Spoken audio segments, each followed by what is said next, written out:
Χαίρετε φίλες και φίλοι. Αποφάσισα να κάνω ένα βίντεο για την περίοδο που οι ανεμβολίαστοι δεν δεχόντουσαν να βάλουν ένα άγνωστο σκεύασμα με το ζόρι, και τονίζω αυτό, με το ζόρι στο σώμα τους. Δεν ήθελαν να βάλουν άγνωστες ουσίες μέσα στο σώμα τους επειδή έτσι απλά το έλεγε ένας Μητσοτάκης, ένας Χαρδαλιάς, μια Παγώνη και ένας Σιόδρας. Λοιπόν, αποφάσισα να το κάνω αυτό το βιντεάκι γιατί υπάρχει πολύ κοντή μνήμη, ρε παιδιά. Πολύ κοντή μνήμη. Πάμε λοιπόν να ξεκινήσουμε. Ποιος άραγε θυμάται με ακρίβεια τι είχε κάνει ο Χαρδαλιάς, η Παγώνη, ο Τσιόδρας, ο Μητσοτάκης, ο Θάνος ο Πλεύρης? Ποιος θυμάται με ακρίβεια? Ποιος θυμάται τα διαγγέλματά τους που βγαίναν κάθε μέρα, την τρομολαγνία τους? Ποιος τα θυμάται? Ναι, ξέρω, τα θυμόμαστε όλοι. Απλά έχει ψηλό ξεχαστεί, ας πούμε, το θέμα. Και τέλος πάντων αυτό συμβαίνει επειδή υπάρχει πολύ κοντή μνήμη, όπως είπα και στην αρχή του βίντεο. Λοιπόν, Χαρδαλιάς, μεγάλος ερήφης, να μας εμβολιάσει, ντε και καλά με το έτσι θέλω. Μητσοτάκης, μεγάλος δικτάτορ, να μας εμβολιάσει, να μας φημώσει εκεί με τα φακιόλια, τις μάσκες εννοώ, με το έτσι θέλω. Έτσι, επειδή το είπε ο Μητσοτάκης, ξέρω εγώ. Σιόδρας, μεγάλος κλάψας, κέρδισε πολύ κόσμο, τον έστειλε, τον έβαλε τον κόσμο να πάρει λάθος επιλογές. Έβαλε πολύ κόσμο αυτός να πάρει λάθος επιλογές, μόνο και μόνο με την κλάψα του. Κλάψα. Έλεος. Κλάψα, αλλά επιχειρηματολογία μηδέν, έτσι, τώρα τι...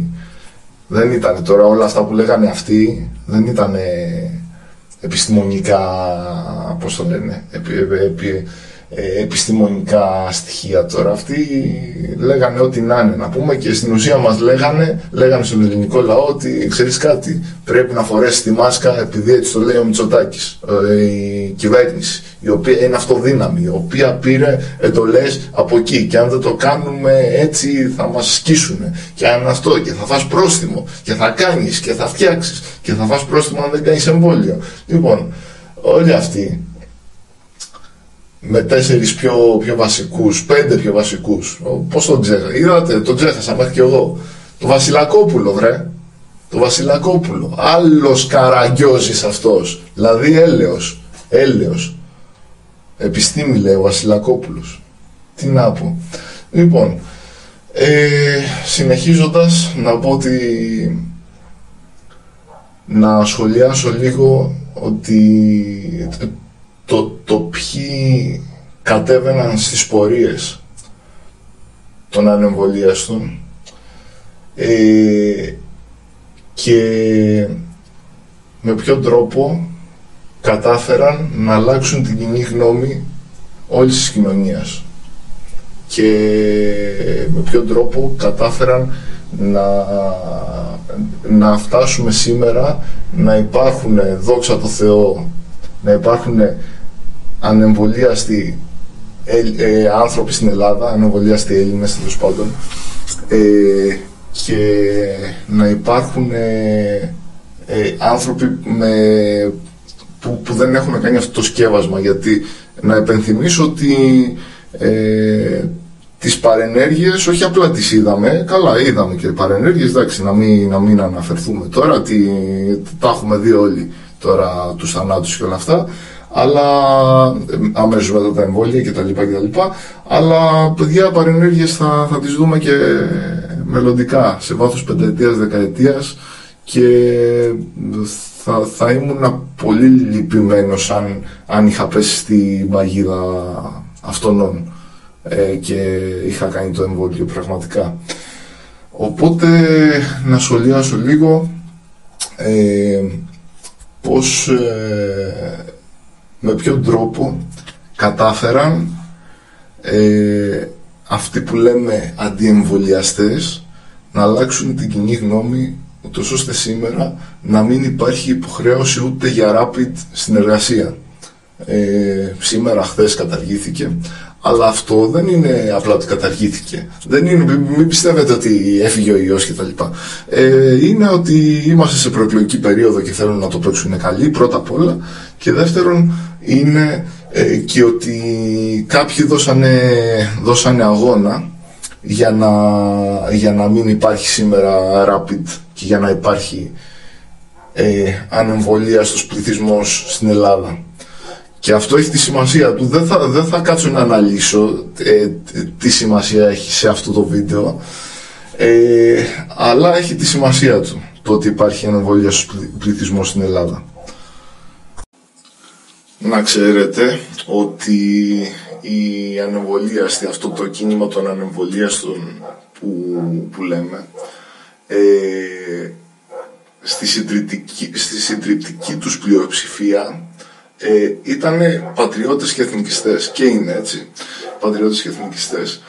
Δεν λέω ότι δεν υπάρχουν ανεμβολίαστοι από άλλους πολιτικούς χώρους, αλλά αυτοί που κατέβαιναν στους δρόμους, στις πορείες, με σταυρούς, με ελληνικές σημαίες, κατέβαιναν υπό αυτό το πρίσμα, υπό το πρίσμα του εθνικισμού και του πατριωτισμού και της ελευθερίας, γιατί εθνικισμός και πατριωτισμός σημαίνει ελευθερία. Δεν το έχει καταλάβει η κοινωνία αυτό. Δεν το καταλαβαίνουν. Νομίζω τους έχουν πουλήσει μια παπάντζα οι αριστεροί ότι και καλά είναι επαναστάτες, ότι είναι επαναστάτες και καλά, ξέρω εγώ, και ότι είναι υπέρ της ελευθερίας κτλ, όπως τα λένε οι αριστεροί, αλλά τους έχουν πουλήσει μια παπάντζα, είναι μια μπουρδα όλο αυτό. Στην ουσία, όταν συνέβησε κάτι κατά της ελευθερίας και κάτι κατά της παραβίασης του σώματος, έτσι, και τώρα εδώ να πω ότι και οι φεμινίστριες λέγανε ναι στον υποχρεωτικό εμβολιασμό. Πηγαίνετε στα TikTok που σκατά κάνουν προπαγάνδα αυτές, να τις δείτε, να τις βρείτε τι λέγανε για τότε. Λέγανε ναι στον υποχρεωτικό εμβολιασμό και όποιος δεν κάνει το εμβόλιο και δεν φοράει τη μάσκα είναι φασίστας, είναι ψεκασμένος και είναι το ένα και είναι το άλλο. Το λέγανε αυτές που λένε my body, my choice. Δηλαδή στην ουσία τι μας έλεγαν οι ψευτοφεμινίστριες, γιατί δεν είναι φεμινίστριες, είναι ψευτοφεμινίστριες. Τι μας έλεγαν τώρα αυτές? Ότι my body, my choice όταν πρόκειται για μια δολοφονία, δηλαδή όταν πρόκειται για μια έκτρωση, για μια δολοφονία ενός εμβρίου, ναι, εκεί λέει my body, my choice, το σώμα μου λέει η επιλογή μου, ξέρω εγώ. Αλλά οι ίδιες αυτές μας λέγανε ότι όποιος δεν θέλει να κάνει το εμβόλιο, όποιος δεν θέλει να βάλει άγνωστες τουλάχιστον, έτσι, να μην πω επικίνδυνες, άγνωστες ουσίες τέλος πάντων μέσα του, ότι είναι φασίστας, λέει, και λέγανε αυτές ότι είναι όποιος δεν θέλει να κάνει το εμβόλιο, ότι είναι φασίστας, και ότι όποιος δεν θέλει να βάλει τη μάσκα είναι φασίστας και ψεκασμένος κτλ. Και ότι πρέπει να ακούσουμε την επιστήμη του Βασιλακόπουλου, ας πούμε, που φήμες λένε ότι ήταν μέχρι και σε ψυχιατρίο, ξέρω. Δηλαδή τι να πεις, έλεος.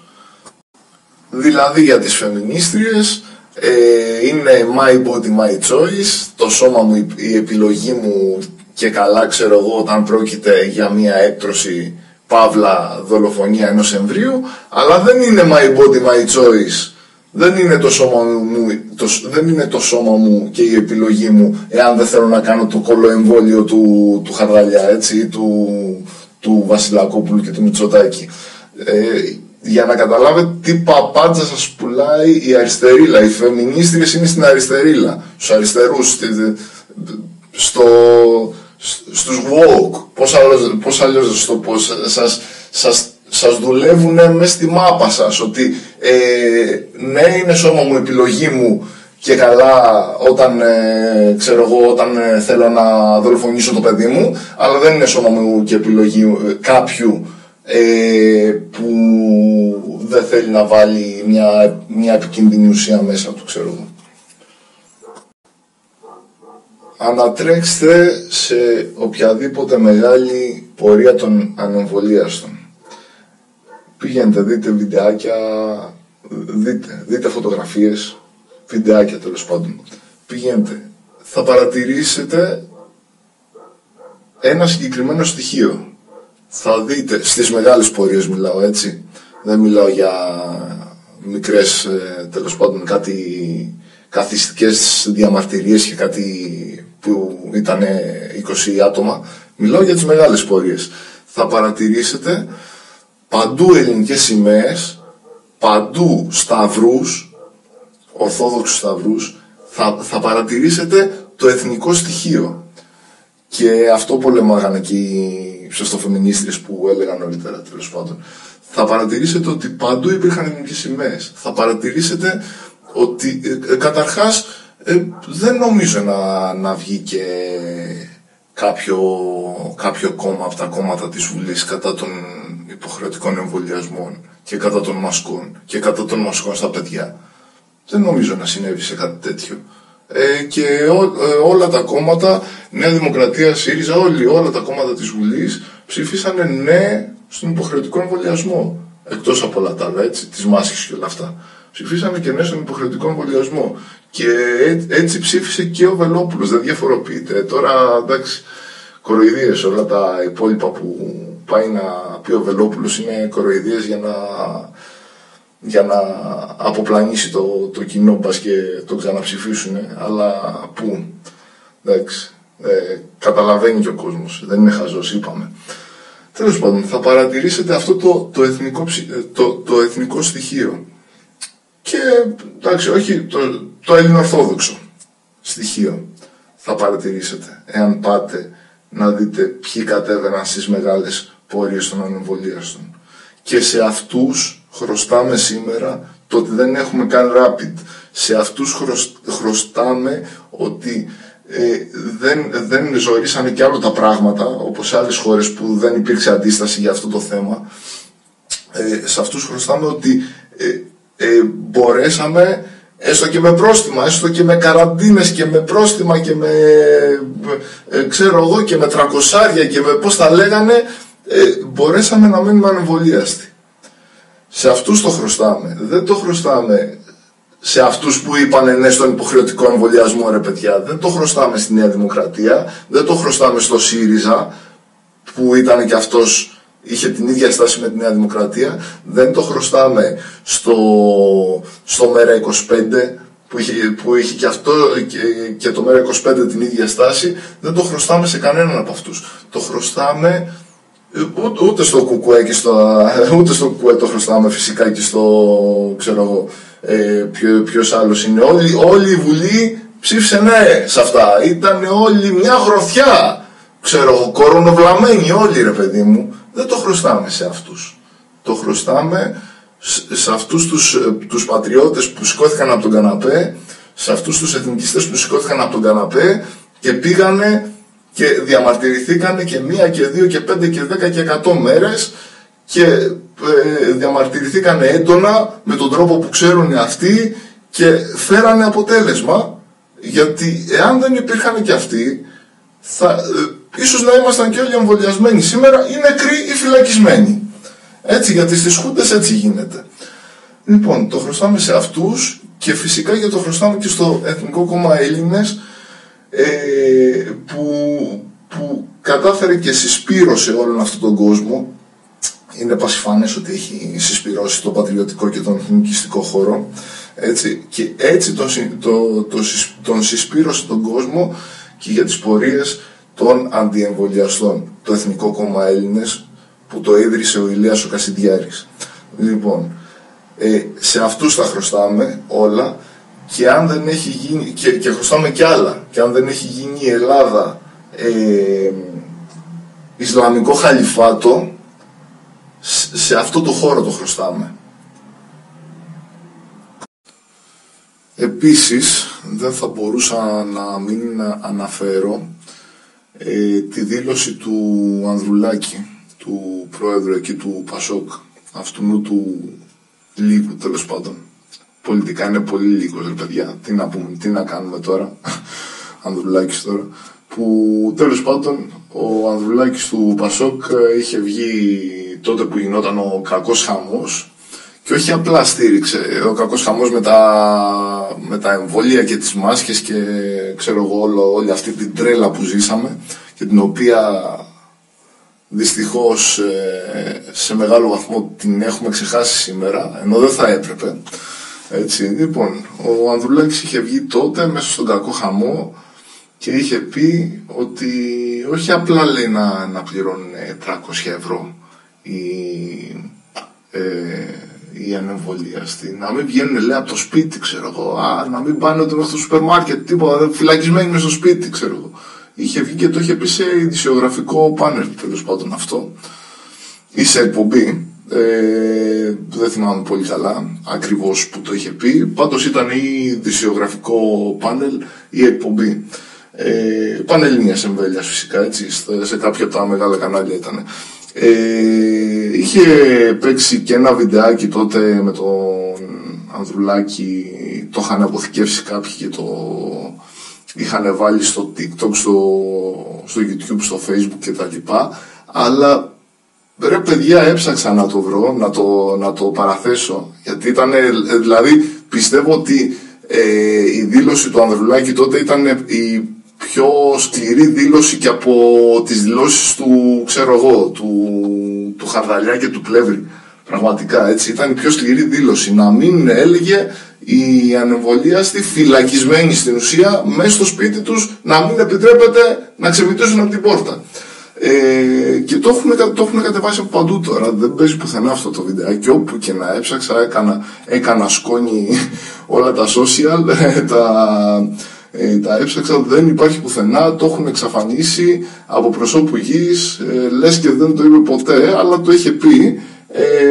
Οι άνθρωποι που παρακολουθούσαν όλη αυτή την κατάσταση και τους ενδιέφερε η πολιτική διάσταση του θέματος, που στην ουσία μόνο πολιτική ήταν η διάσταση, αυτό με τον κορονοϊό ποτέ δεν ήταν θέμα υγείας, πάντα ήταν θέμα πολιτικής. Τέλος πάντων, όσοι ασχολούνταν τότε με αυτό το θέμα το θυμόνται το βιντεάκι πολύ καλά, και αν το βρήκανε κάπου, ας παραθέσουν ένα σύνδεσμο στα σχόλια, αλλά δεν πρόκειται. Σας λέω, έκανα φίλο και φτερό όλα τα social και το έχουν εξαφανίσει από παντού.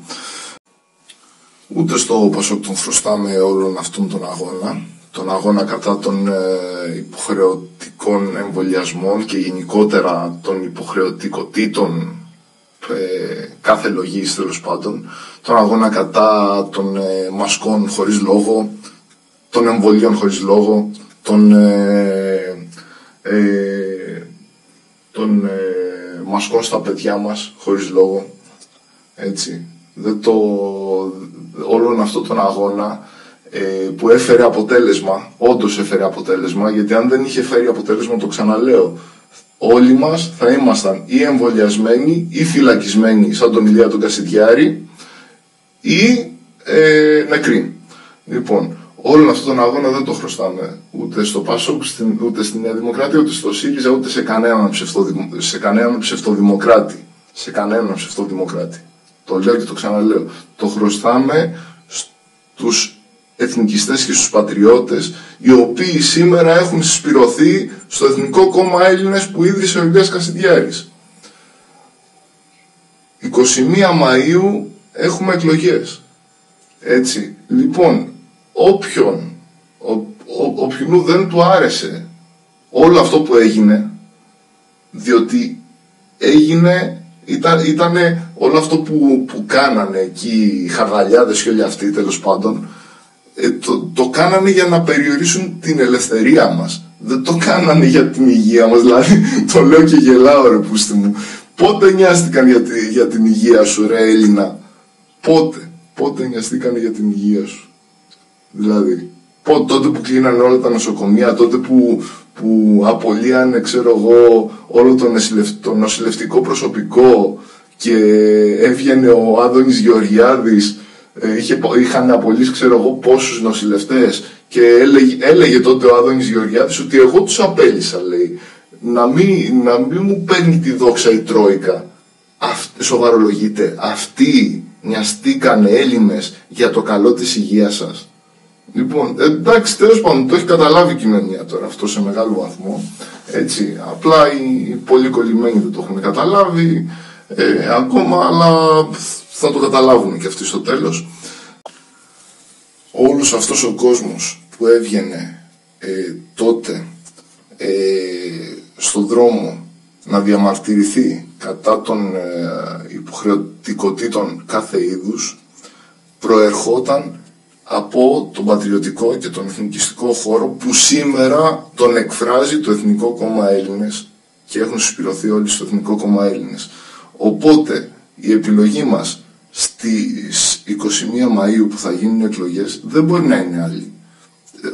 Όποιον άλλον και να ψηφίσετε, πραγματικά όποιον άλλον και να ψηφίσετε, είναι σαν να λέτε στην πολιτεία ότι εμένα μου άρεσε αυτό το καθεστώς ανελευθερίας που υπήρχε, έτσι. Άρα είμαι δεκτικός στο να με κλείσετε ακόμη περισσότερο και να με υποχρεώσετε ακόμη περισσότερο να βάλω κάποιο σκεύασμα που δεν θέλω στο σώμα μου.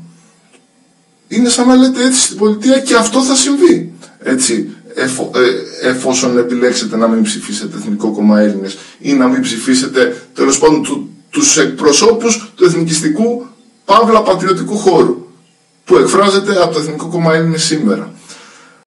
Δηλαδή, ρε Έλληνα, εάν εσύ τώρα πας πάλι και ψηφίζεις Νέα Δημοκρατία ως πλειοψηφία, έτσι, αν ο Έλληνας πάει και ψηφίσει Νέα Δημοκρατία ως πλειοψηφία ή ΣΥΡΙΖΑ ως πλειοψηφία, έτσι, ή να δώσει στο ΠΑΣΟΚ ένα μεγάλο ποσοστό, είναι σαν να λες ως πλειοψηφία, σαν πλειοψηφία, ότι ξέρεις κάτι, εμένα του Έλληνα σαν πλειοψηφία μου άρεσε το αγκούρι, το καψούλι τέλος πάντων του κοροναϊού, και θέλω ένα δεκαπλάσιο καψούλι, ξέρω εγώ, την επόμενη φορά. Τι να σας πω, επειδή βλέπω ότι ζορίζονται πολλοί να ψηφίσουν Εθνικό Κόμμα Έλληνες, και ο λόγος είναι χαζός, τέλος πάντων. Τέλος πάντων, δεν θα αναφερθώ. Οι λόγοι είναι χαζοί, ξέρω εγώ. Τάχα ότι είναι φασίστες, λέει το Εθνικό Κόμμα Έλληνες και κάτι τέτοια. Δεν είναι, ρε παιδιά. Δεν είναι. Τα έχω εξηγήσει σε άλλο βίντεο. Λοιπόν, εάν ο Έλληνας σαν πλειοψηφία πάει και ψηφίσει τους ίδιους, ή να το πω κι αλλιώς, πάει και ξαναψηφίσει πάλι αυτούς που είπανε ναι στα υποχρεωτικά εμβόλια, ναι στα πρόστιμα στις γιαγιάδες μας και στους παππούδες μας, έτσι, στους μανάδες μας και στους πατεράδες μας. Λοιπόν, αν πάει και ξαναψηφίσει αυτούς που λέγανε ναι στις μάσκες χωρίς λόγο, στις καραντίνες, στα πρόστιμα της καραντίνες, μη βγείτε από το σπίτι, ξέρω εγώ, πρόστιμο άμα σου βλύσει το Πάσχα. Τα θυμάστε αυτά που σηκωνόντουσαν ντρόουν και ελικόπτερα, ξέρω εγώ, για να μην σου βλύσει ο Έλληνας στο Πάσχα? Το θυμάστε? Ή να μην πάει να κοινωνήσει? Το θυμάστε αυτό? Τα θυμάστε αυτά? Ποιοι τα θυμώνται με ακρίβεια? Εντάξει, τα θυμώνται αυτοί που ασχολούνται. Οι υπόλοιποι μην τους κάνετε τη χάρη τώρα. και πάτε και ψηφίσετε ΣΥΡΙΖΑ που έλεγε τα ίδια με τη Νέα Δημοκρατία στο θέμα του υποχρεωτικού εμβολιασμού, στο θέμα των μασκών, στο θέμα των μασκών στα παιδιά, στο θέμα των καραντινών. Υποκλεινόταν στην επιστήμη του Βασιλακόπουλου, μη χέσω, ο ΣΥΡΙΖΑ. Μην τους κάνετε τη χάρη, ούτε στη Νέα Δημοκρατία τώρα, που τέλος πάντων είδαμε τη χουντική ήταν και αυτή με το συγκεκριμένο καθεστώς ανελευθερίας, ας πούμε. Έτσι. Λοιπόν, άμα τους κάνετε τη χάρη, ρε παιδιά, όλα εδώ πληρώνονται. Μετά λέει από την απομάκρυση από το ταμείο ουδέν λάθος αναγνωρίζεται και μέσα στον επόμενο χειμώνα, σίγουρα στον επόμενο χειμώνα θα είναι. Δεν θα είναι παραπάνω, δεν θα είναι ο μεθεπόμενος. Μέσα στον επόμενο χειμώνα θα έχουμε έναν τεχνικά και πολιτικά κατασκευασμένο καινούριο κορονοϊό, τέλος πάντων, που τα μέτρα για να το καταπολεμήσουμε, αυτή την παπαριά που θα λένε τάχα ότι υπάρχει, ξέρω εγώ, του χρόνου το χειμώνα, εάν τους ξαναψηφίσετε αυτούς, έτσι. Λοιπόν, τα μέτρα αυτά, ας πούμε, θα είναι 10 επί σε αυτό που ζήσαμε. Τι να σας πω, θέλετε να ζήσουμε κάτι τέτοιο, θέλετε να ζήσουμε 10 επί και καθεστώς ανελευθερίας 10 επί και καθεστώς υποχρεωτικότητων 10 επί, ας πούμε. Άμα το θέλετε, ορίστε, ελεύθεροι είστε, τραβάτε, ψηφίστε ΣΥΡΙΖΑ, ΠΑΣΟΚ, Ανδρουλάκηδες, εκεί που έλεγε να φυλακιστούν στα σπίτια τους όλοι οι ανεμβολίαστοι κτλ. Αν δεν θέλετε, ψηφίστε Εθνικό Κόμμα Έλληνες. Εκεί που έχουν συσπηρωθεί αυτοί που δεν θέλανε αυτό το καθεστώς ανελευθερίας και που πολεμήσανε και που ξεσηκωθήκανε. Και κάπου εδώ οι άνθρωποι που δεν έχουν ασχοληθεί και πολύ με την πολιτική, τέλος πάντων, οι πιο αναποφάσιστοι, οι πιο χλιαροί, δεν ξέρω πώς να το πω, με το θέμα πολιτική, όταν ακούνε κάποιον να λέει ότι ρε παιδιά, ψηφίστε Εθνικό Κόμμα Έλληνες, αυτό είναι η λύση, ξέρω εγώ, ψηφίστε Κασιδιάρη, ψηφίστε εθνικισμό και πατριωτισμό, ξέρω εγώ. Μόλις το ακούει αυτό, τι γίνεται? Επειδή ακριβώς δεν έχει ψαχτεί με την πολιτική ένας τέτοιος άνθρωπος, που είναι οι περισσότεροι, σου λέει, λέει, θα πάω, λέει, με τους φασίστες και με τους ναζί. Συγγνώμη, γιατί ναζί και γιατί φασίστες? Για ποιο λόγο? Επειδή δεν θέλουν την Ελλάδα, ας πούμε, Ισλαμικό χαλιφάτο? Επειδή δεν θέλουν τις παρανομίες των Βρωμά, ας πούμε? Τέλος πάντων. Τι να σας πω, δηλαδή είναι ένα αυθαίρετο συμπέρασμα, και το οποίο είναι και αντικρουόμενο με όλο αυτό που έγινε. Δηλαδή, προσέξτε τώρα, εάν η πλευρά των εθνικιστών και των πατριωτών γουστάραν την ανελευθερία, τη δικτατορία και όλο αυτό το στυλ, θα ήταν οι πρώτοι σύμμαχοι του Χαρδαλιά και του Πλεύρη. Οι πρώτοι σύμμαχοι, έτσι. Αν ήταν φασίστες και ναζιστές και, ξέρω εγώ, ολοκληρωτικοί όλοι αυτοί οι άνθρωποι, οι πατριώτες και οι εθνικιστές, που εκφράζεται από το Εθνικό Κόμμα Έλληνες. Αν ήταν έτσι, το Εθνικό Κόμμα Έλληνες δεν θα κατέβαινε, ρε παιδιά, στο δρόμο υπέρ της ελευθερίας και κατά των υποχρεωτικοτήτων και των καταναγκασμών και όλο αυτό που έγινε. Ένας σκεπτόμενος άνθρωπος αυτό θα σκεφτόταν, θα έλεγε, ρε, πήγε να γίνει αυτό. Ποιοι κατέβηκαν τότε? Ξέρω εγώ, κατέβηκαν αυτοί. Ωραία, άρα αυτοί δεν είναι με την πλευρά, ας πούμε, του ολοκληρωτισμού, δεν είναι φασίστες. Είναι με την πλευρά της ελευθερίας, με την πλευρά της ελευθερίας της επιλογής, με την πλευρά του ωραίου, του όμορφου, του ελεύθερου. Αυτό θα έλεγε ένας άνθρωπος, ας πούμε, σκεπτόμενος, αλλά τους πιο πολλούς τους έχουν καταντήσει τα χαζοκούτια εκεί και ο Σκάι και ο Πορτοσάλτε, πώς τους λένε εκείνους εκεί όλοι αυτοί τέλος πάντων που κάνουν την προπαγάνδα, έχουν καταντήσει τον κόσμο να μην σκέφτεται. Σκεφτείτε λίγο, εάν αυτός ο χώρος ήταν υπέρ του φασισμού και της δικτατορίας και του ναζισμού και του εθνικοέτσι και του εθνικοσοσιαλισμού και όλα αυτά τέλος πάντων, αν ήταν τόσο υπέρ του ολοκληρωτισμού, δεν θα ήταν με τον ολοκληρωτιστή Πλεύρη, Θάνο Πλεύρη, δεν θα ήταν με τον ολοκληρωτιστή Κυριάκο Μητσοτάκη, δεν θα ήταν με τους ολοκληρωτιστές νεοδημοκράτες στο θέμα αυτό, γιατί και αυτό μην νομίζετε είχε και το στοιχείο του ελέγχου μέσα. Όλα αυτά με τα QR code ήταν έλεγχο. Ένας χώρος όταν είναι υπέρ του ολοκληρωτισμού, όταν βλέπει να συμβαίνει αυτό μπροστά του, θα ήταν υπέρ κανονικά. Όχι ρε παιδιά, δεν είναι έτσι οι πατριώτες και οι εθνικιστές, όπως θέλουν να τους παρουσιάσουν η τηλεόραση και όλα αυτά. Οι πατριώτες και οι εθνικιστές είναι οι πιο ελεύθεροι άνθρωποι και οι άνθρωποι που είναι πιο υπέρ της ελευθερίας από τον καθέναν, και αυτό αποδείχτηκε επειδή μόνο αυτοί ξεσηκώθηκαν στο συγκεκριμένο καθεστώς ανελευθερίας, και σε όποια άλλα καθεστώτα ανελευθερίας έρθουν στο μέλλον, να ξέρετε, οι εθνικιστές και οι πατριώτες θα είναι κατά.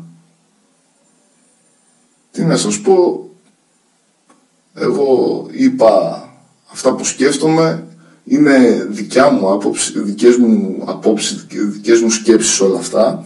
Όμως ήθελα να το κάνω αυτό το βίντεο, γιατί ακούω πολλά κουλά με το θέμα, ας πούμε, αυτό. Δηλαδή ο άλλος, ξέρω εγώ, τράβηξε τα όσα, του κλείσανε το μαγαζί, του κλείσανε ας πούμε, του σταματήσανε τη δουλειά του, ας πούμε, του κόψανε ό,τι πόρους είχε τέλος πάντων για έναν γαμημένο κορονοϊό, και τον βλέπεις αντί να ψηφίσει, να πάει και να ψηφίσει τώρα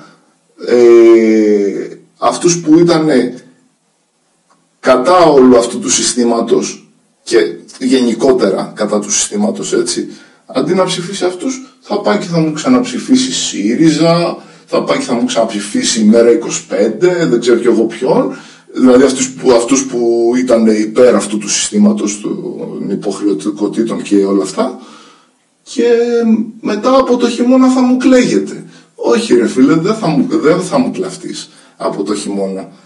Από το χειμώνα δεν θα μπορέσεις να μου κλαφτείς. Έκανες λάθος, θα το πληρώσεις. Και ελπίζω το λάθος να μην το κάνουμε ως πλειοψηφία. Δηλαδή εντάξει, εμείς ξέρουμε τι θα ψηφίσουμε μεταξύ μας. Το θέμα είναι, αν φτάσατε μέχρι το τέλος του βίντεο, επικοινωνήστε κάτι από όλα αυτά ρε παιδιά στις παρέες σας. Μην τους αφήνετε τους ανθρώπους δίπλα σας να είναι σαν τα κουτονίτια. Δηλαδή τι άλλο να πω, δεν ξέρω τι άλλο να πω. Και κάπου εδώ αυτό το βιντεάκι έφτασε στο τέλος του. Εάν σας άρεσε, κάντε like, subscribe, και εμείς θα τα πούμε στο επόμενο βίντεο. Να είστε καλά όλοι σας.